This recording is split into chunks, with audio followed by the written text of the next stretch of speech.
Europe কান্ট্রির interview দিলাম অনেক দিন পরে। অনেক দিন থেকে আমি চেষ্টা করছি ইউরোপ কান্ট্রি যাব, অনেক পয়সা কামাবো। ইউরোপ কান্ট্রি আপনারা জানেন মেলা পয়সা কামায়। তাই টাইস মিস্ত্রিতে ইন্টারভিউ দিয়েছি, ইন্টারভিউ পাস হয়ে গেছে। এবার 4 থেকে 5 দিনের মধ্যে আমার অফার লেটার চলে আসবে। কত কি বেতন, কোম্পানির নাম কি, কোন অফিস থেকে যাচ্ছি, কত টাকা খরচা হয়েছে, সব কিছু আপনাদেরকে জানাবো। তবে আমার অফার লেটার আগে আসুক, তারপরে জানাবো। যে ভাইরা ইউরোপ কান্ট্রির আমার মতন টাইস মিস্ত্রি, প্লাস্টার মিস্ত্রি যেতে চাইছেন, সেই ভাইরা অবশ্যই কমেন্টে লিখবেন, তাহলে আমি অফিসের ঠিকানা আপনাদেরকে জানিয়ে দেবো। ঠিক আছে।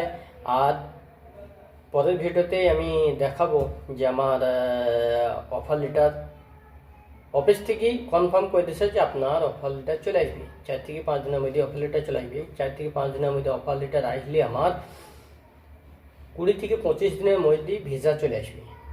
ভিসা আসার পর কোন কান্ট্রিতে আমি যাচ্ছি, কোম্পানির নাম কি, কোন অফিস থেকে যাচ্ছি, সব কিছু আপনাদেরকে জানাবো। ঠিক আছে।